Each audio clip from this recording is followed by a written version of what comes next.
पीके education point पर आप सभी का स्वागत है। आज हम पुनः संस्कृत कक्षा 10वीं दूरबा के पाठ 3 के प्रश्नोत्तर को समझेंगे। आप लोग बुक खोल लें। इसमें अभ्यास है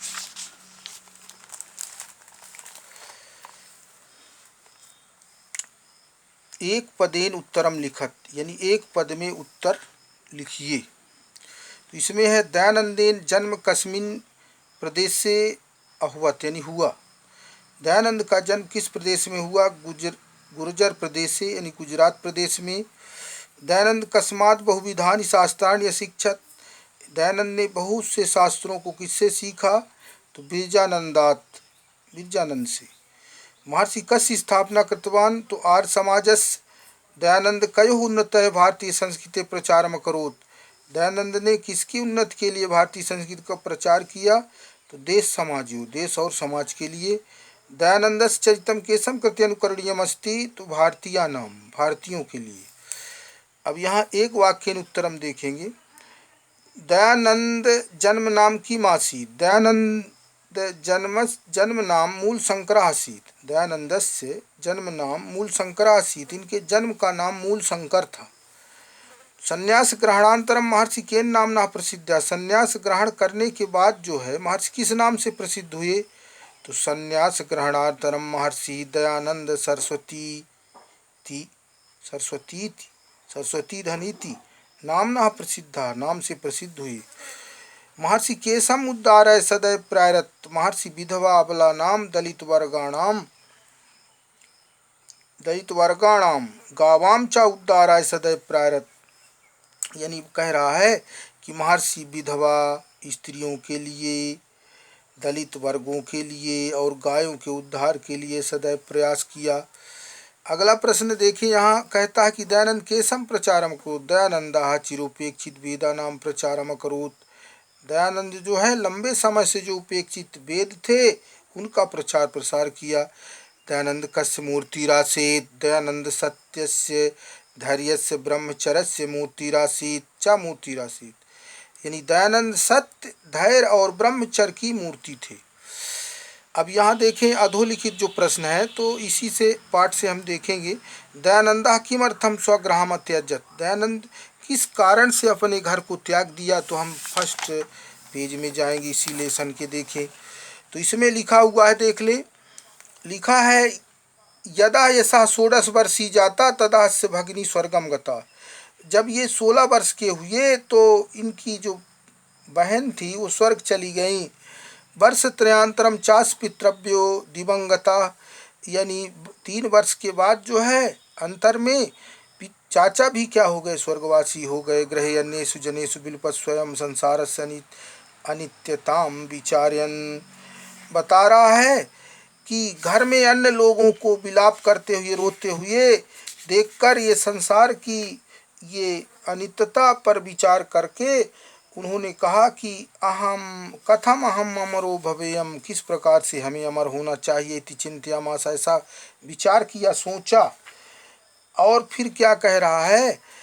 तो यहाँ तक लिख देंगे। फिर इसके एतेन कारणेन एकस्मिन् दिने, इस कारण से एक दिन, ये सहसैव अचानक स्वगृहम त्यजत, अपने घर को क्या कर दिया? छोड़ दिया, त्याग दिया और चले गए। तो इस तरह से इसको लिख लेंगे हम। तो यहाँ से उत्तर ये पूरा हो जाता है। फिर हम आगे चलेंगे। देखें इसमें अगला जो प्रश्न है, कह रहा है कि विद्या समाप्त हो गुरु दयानंद किम अधिष्टवान, यानी विद्या समाप्त के बाद गुरु ने क्या आदेश दिया? तो हम उत्तर इसका देख लेंगे यहाँ से। विद्या समाप्त हो गुरु इस्तमादिशत, उपदेशित किया। क्या कहा? बस बेटे, बच्चे क्या करो कि देशोऽयम् अस्माकं विद्यान्धकारे पतितो वर्तते, यानी यह हमारा देश जो है विद्या के अंधकार में गिरा हुआ है। तदगच्छ, वहाँ जाओ और इस विद्या के अंधकार को दूर करो, अपने दूर करो। आर्य शास्त्राणी, यानी ऋषियों के द्वारा जो दी गई जो वाणी है और जो वैदिक ज्योति है उसे पुनः प्रकाशित करो, ऐसा इति, इति तक इति कर देंगे लास्ट, प्रकाशयति, वैदिक ज्योति चा पुनः प्रकाशयति, यहाँ तक कर देंगे, दूसरा हो गया जाएगा उत्तर। अब हम आगे चलते हैं, देखिए तीसरे नंबर के प्रश्न में। तीसरा नंबर जो प्रश्न है कहता है, देख ले, कहता है कि दयानंदेन के ग्रंथाभिरचिता, दयानंद ने कौन कौन से ग्रंथ की रचना की। तो दयानंदेन यहाँ से ले लेंगे हम, और फिर हम वही फर्स्ट पेज में चले जाएंगे। देखिए यहाँ लिखा हुआ है, दयानंदेन ऋग्वेदादि भाष्य भूमिका सत्यार्थ प्रकाश, कौन सा प्रकाश, सत्यार्थ प्रकाश, संस्कार विधि प्रभृत्य ग्रंथा है तेन विरचिता है, इन्होंने रचना की। यहाँ तक लिख देंगे, बस पूरा हो जाएगा उत्तर इसका भी। अब हम आगे चलते हैं, देखिए इसमें जो है तो आगे खाली स्थान है, सही जोड़ी रिक्त स्थान पूर्यत। तो महर्षि पूर्णानंद सरस्वती सकाशात, तो क्या भर देंगे हम, संन्यास ग्रहणात, संन्यास ग्रहण किया। फिर दयानंद मानव उद्धारम कार्य क्षेत्र समागतान, तो यानी क्या, अविद्यांधकारात, दयानंद ने मनुष्यों के विद्यांधकार को दूर करने के लिए वे कार्य क्षेत्र में आ गए। जनः प्रत्यागच्छेउ इति महर्षि संदेशा, माने जनः वेदान प्रत्यागच्छेउ, वेदों की ओर लौटे ऐसा महर्षि का संदेश था, तो वेदान भर देंगे यहाँ। दयानंदः सोडवापि कार्य विमुखा न जाता है, तो दयानंदः दुखानी, दुख को सहकर भी कार्य से विमुख नहीं हुए, तो यहाँ दुखानी भर देंगे। महर्षि शरीरेण अमरहस्ति, तो यशः शरीरेण, यश रूपी शरीर से अमर है। आगे हम चलेंगे, देखिए यहाँ जोड़ी बनाना है। दयानंद जन्म 1824 ईस्वी वर्षे अभवत, फिर महर्षिणः प्रकाशिता, तो वैदिक ज्योति प्रकाशित किए। प्रथम स्वतंत्रता भावना किसके हृदय में जागृत हुई, तो दयानंदेन जागृता, दयानंद जी के हृदय में जागृत हुई थी। महर्षि पाखंडोन्मूलनाय संपूर्ण देशे भ्रमम, यानी महर्षि जो है पाखंड के उन्मूलन के लिए, जो झूठ फरेब फैला हुआ था हमारे देश में, उसके उन्मूलन के लिए वो संपूर्ण देश का भ्रमण किया, घूमे। दयानंद विशेषता शिक्षक, विशेष रूप से योग पद्धति। आमना देख लेंगे, कथम अमरो भवेयमिति महर्षि चिंत्यामास, माने किस प्रकार से मुझे अमर होना चाहिए, ऐसा उन्होंने सोचा, सही बिल्कुल सोचा था। त्रस्त्यु अष्टादशतमे, यानी बता रहा है कि ईसवीं वर्षे महर्षिना दिवंगता, दिवंगता माने स्वर्गवासी नहीं हुए, यानी त्रैसित्युत्तरा अष्टादशतमे, यानी कि 30/10/1883, यानी अक्टूबर महीने की 30 तारीख और है ना 1883 में महर्षि दिवंगत नहीं हुए, जबकि हुए थे तो न लगा हुआ है, तो इसलिए ये न हो जाएगा। महर्षि ख्याति सर्वत्र व्याप्तास्ति, महर्षि की जो ख्याति है, प्रसिद्धि है, वो सभी जगह व्याप्त थी, बिल्कुल आम। दयानंद सामाजिक कुप्रथान निवारणम कृतवान, दयानंद जी जो थे तो समाज में फैली हुई कुप्रथाओं के निवारण के लिए कार्य किया, सही है बिल्कुल। महर्षि सादशः महात्मा बंधा न भवती, महर्षि के समान महात्मा जो है बंदनी नहीं होते, होते हैं, तो इसलिए न लिखा हुआ, तो ये न हो जाएगा। अब इसमें देखिए उदाहरणानुसारम, उदाहरण के अनुसार, उदाहरणानुसारम मतलब उदाहरण के अनुसार मूल शब्द विभक्ति वचन लिखना है। देखिए महर्षि, तो महर्षि पंचमी षष्ठी एक वचन हो जाएगा। देखिए नर्मदा तीरे, नर्मदा तीर, मूल शब्द नर्मदा तीर ही है, सप्तमी और एक वचनम।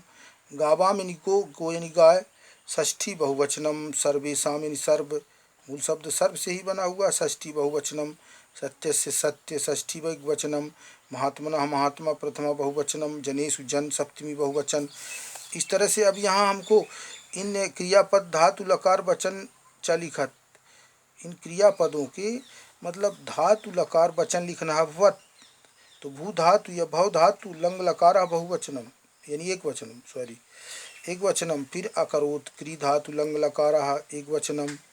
अशिक्षत, शिक्ष लंग लकार एक वचनम। गच्छ, गम लोट लकार एक वचनम। आसीत, अस धातु लंग लकार एक वचनम। अगच्छेहु, आधन गम उपसर्ग लगा हुआ है, विधिलिंग लकारः और बहुवचनम। आगे हम देखेंगे, देखिए तो इसमें जो आगे है वो प्रश्न है, उदाहरण अनुसारम धातु प्रत्ययम चा पृथक कुरु। धातु और प्रत्यय को क्या करना है? पृथक करना, अलग करना है। तो जैसे गत्व दिया है गम धातु कत्व प्रत्यय, इसी तरह कृतवान में क्री धातु है और कत्वत प्रत्यय, गता में गम धातु कत प्रत्यय, प्रणम में प्राधन्नम उपसर्ग है, नम धातु है, नम माने झुकना होता है। तो लप लप प्रत्यय है उद्दार तुम उत धन ध्री, तुमुर प्रत्यय विचार्यन में वी धन चर है ना धातु है और सत प्रत्यय है।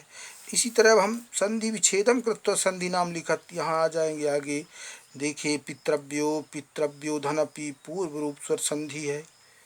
पितृव्यो धन अपि यानी चाचा भी, पितृव्यो का अर्थ क्या है? चाचा। अपि माने भी, सदैव सदा धने वृद्धि स्वर संधि हो जाएगी। प्रत्यगच्छे प्रतिधनागच्छे यण स्वर संधि हो जाएगी।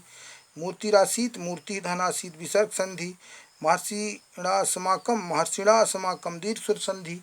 तो इस तरह से ये पाठ यहीं समाप्त होता है। इसको देखने से पहले हमारे भाग 1 को अवश्य देखें। तब तक के लिए आप घर में रहिए, सुरक्षित रहिए, पढ़ते रहिए। जय हिंद, जय भारत। और हमारे चैनल को आप सब्सक्राइब जरूर ही करें लें अगले वीडियो को प्राप्त करने के लिए। जय हिंद।